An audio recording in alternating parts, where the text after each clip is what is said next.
Hello, everyone. I hope you're having an awesome day, and thank you for tuning in. Today, we're going to be talking about the recent Wizards of the Coast lawsuit regarding the Dragonlance books. If you're not aware, Margaret Wise and Tracy Hickman, the authors who created the Dragonlance setting, are suing Wizards of the Coast. Specifically, they're suing them for breach of contract, breach of implied covenant of good faith and fair dealing, and tortious interference with contract. So probably nothing real exciting for most people, but we'll get into what each of those are later on. But basically, Wise and Hickman back in 2017 decided that they wanted to write some more Dragonlance books. And the rights to the Dragonlance setting are owned by Wizards of the Coast, even though they're the people that came up with it. So Wise and Hickman naturally go and start negotiating with Wizards of the Coast for a license to write a new trilogy. If you're not familiar with the term, it's basically an agreement where even though they don't own it, they can still make books for it. It happens all the time. You license Wizards of the Coast IPs. I know Star Wars licensed their games out to EA. It's basically just a way to let you do something that normally you wouldn't be able to. So they do, in fact, come to an agreement in March of 2019, and Wise and Hickman are going to personally author and publish the new trilogy along with Penguin Random House. Wise and Hickman had been negotiating with Penguin Random House along with Wizards of the Coast because you need both the licensing and publishing agreement. One's kind of worthless without the other. You can't write the book if you don't have the license. You can't publish it if you don't have the license. And there's no point in getting the license if you can't publish it. Wizards of the Coast knew all about the publishing negotiations, and in fact, they even included a reference to the Penguin Random House agreement in their licensing agreement with the authors. And to be clear, Wizards of the Coast knew exactly what they were getting when they signed the license agreement. Wise and Hickman gave the company a very full and detailed overview of the trilogy that they were going to write, including the stories, the arcs, all that good stuff. So by June of 2019, Wizards of the Coast had approved a full outline for the first book. And then in November 2019, the publisher accepted the manuscript. And then Wise and Hickman sent the manuscript to Wizards of the Coast, who approved it in January 2020. As you'll come to see, that was very important. You see, the licensing agreement requires Wizards of the Coast to, in writing, either approve the drafts that the authors send them, or they have to provide written direction on what changes need to be made so that the authors can get it approved. In fact, Wizards of the Coast proposed several changes, and I'm going to borrow their specific phrasing. And these proposed certain changes in keeping with the modern-day zeitgeist of a more inclusive and diverse story world. So basically, they wanted to make sure that the books were diverse and inclusive, which is very much along the lines of how Wizards has been doing things lately, so that's understandable. And the authors accommodated the requests. Every time they asked them to do something, they did it, and these weren't always small changes either. I think they said one of them was about 70 pages worth, so it was involved, but they did it every time. So everything's going along pretty well. They've gotten all the approvals they need. They have made all the changes that Wizards has asked them. But then in August 2020, there was a phone conference between Wizards of the Coast, the publisher, and the authors. And Wizards of the Coast stated, it's not going to approve any further drafts of the book. And the authors are claiming that is basically them terminating the license agreement. They provided no reason whatsoever for the termination. They provided no reason for failing to approve any of the future manuscripts. And they didn't give them any changes they can make so that it can be approved. They also didn't suggest that the authors had breached the contract themselves or had somehow violated the contract. It was just, we're not going to approve anything. And there was no basis, contractual basis whatsoever for them to do that. Now, the authors are suggesting that the breach was due to WotC's recent public relations issues. They've kind of had a lot going on in terms of alleged racism and sexism, both in their products and in their hiring and employment practices, all of which was unrelated to Dragonlance specifically. And then we had some sort of specific controversies. In June 2020, WotC actually changed the editorial and oversight team for the Dragonlance books and put Nick Kelman and Paul Morrissey in charge. If you're not familiar with Nick Kelman, and I promise I'm not dragging these people out for no reason. This was all stated in the briefs for Wise and Hickman. But Nick Kelman is WotC's head of story and entertainment, and he was also the subject of his own recent controversy. He had a book that came out in 2019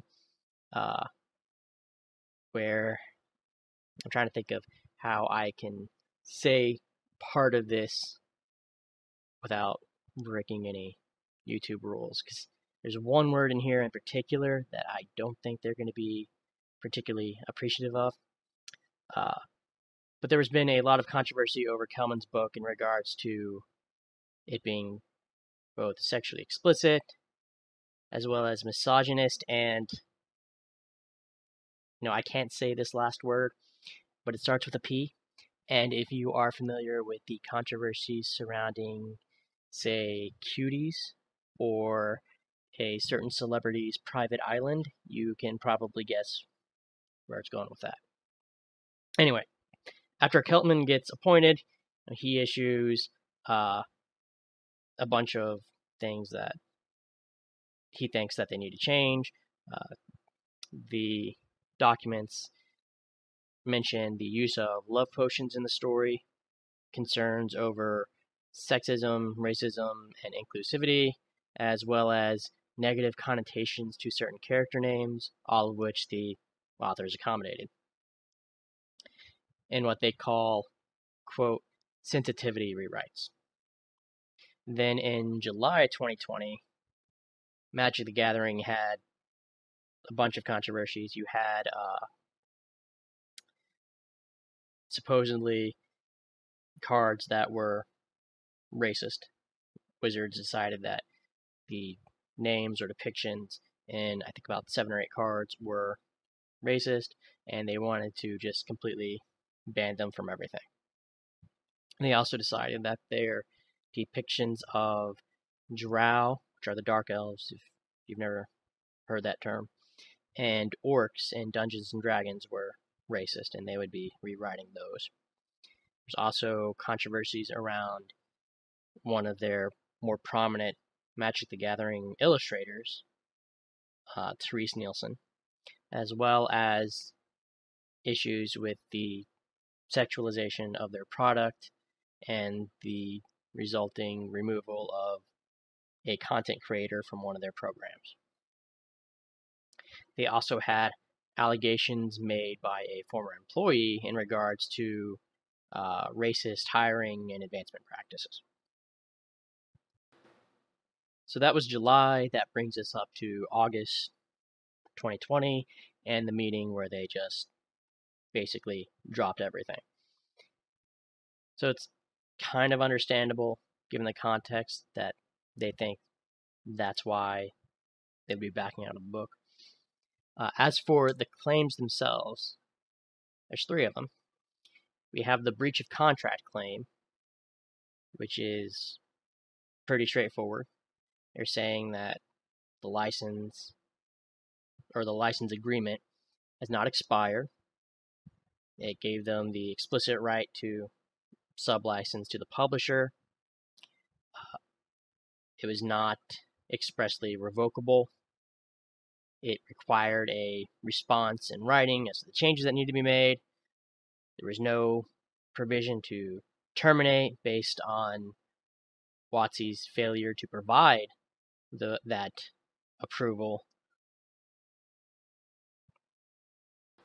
and instead actually imposed an affirmative duty on the company to note what changes need to be made. WotC also did not claim that there is any material breach on the part of the authors, and even if there was, they're required to give them written notice and a 30-day period to fix whatever breach there was or would have been, and they failed to do that. There was no written notice, no 30-day period to cure. So they're saying that they breached the contract by basically terminating it. They have also alleged a breach of the covenant of good faith and fair dealing, which I know is a little bit of a mouthful, but it's basically something that kind of goes along with all contracts. It says one party isn't allowed to do something that would prevent the other party from getting the benefits of the contract. So you can't decide to make a deal with someone and then sabotage them so that you come out ahead and they get nothing. The authors are saying they have performed everything required of them by the contract. They've met all their deadlines. They made all the changes that were asked of them, and that this sort of backdoor termination where they're just not going to approve any future drafts completely destroys the contract. It has no value, no purpose. They don't get any protections from the licensing agreement. And the breach of the contract had absolutely nothing to do with the author's work, especially because it had already been previously approved. And then finally, we have the tortious interference claim, which is just them saying Wizards of the Coast was aware of this agreement with the publishers. In fact, they referenced it in the licensing agreement. And their refusal to provide the necessary approval has caused the authors to breach their agreement with the publishers. Because remember, they can't have their book published without the approval of Wizards of the Coast. Tortious interference just means you're interfering with my ability to perform this contract. They've asked for damages, and to be clear, these aren't really a small amount of damages. They're alleging that the deal, including their bonuses, royalties, etc., was worth more than $10 million. So that's a pretty good chunk of money. But they want damages, they want interest on some of the damages, they want specific performance, which would be a written order by the court telling Wizards of the Coast that they have to either give approval or instructions. They're saying you have to perform the contract, basically. They're also looking for cost of the suit, and it might be important to note that they're looking for a jury trial, so it'll be them presenting evidence to an actual panel of a jury, and they'll sort of decide how much everything is worth and what it costs and all that. So I hope that kind of gets everyone caught up. I did summarize a little bit. I think there is naturally a little bit more we can go into on the legal side of things, but at least as far as Weiss and Hickman's court documents, everything was explained, at least how they had it. So I will be looking forward to Wizards of the Coast response, but for now, that at least gives us a good idea of what was going on. More importantly, because there's that request for specific performance, and to be clear, they probably won't get both damages and specific performance. You can't get paid for not writing a book and then be able to write your book and get paid for it. That would not be fair in the slightest. But because they have that request for specific performance, there's a chance they'll get it, which means the book might still get published, which I think would make a lot of people happy. In fact, I think they said at some point in there, during all these negotiations back and forth, they also finished the second book, which would then have to go through the review, edit, and approval process. But they made some pretty good progress. So hopefully the people that are really into Dragonlance will get their trilogy. And if not, well, hopefully the authors will at least get paid for their work. And that's all I have for you guys for today. I hope you found this at least somewhat helpful. And I hope you have an awesome rest of your day. Bye.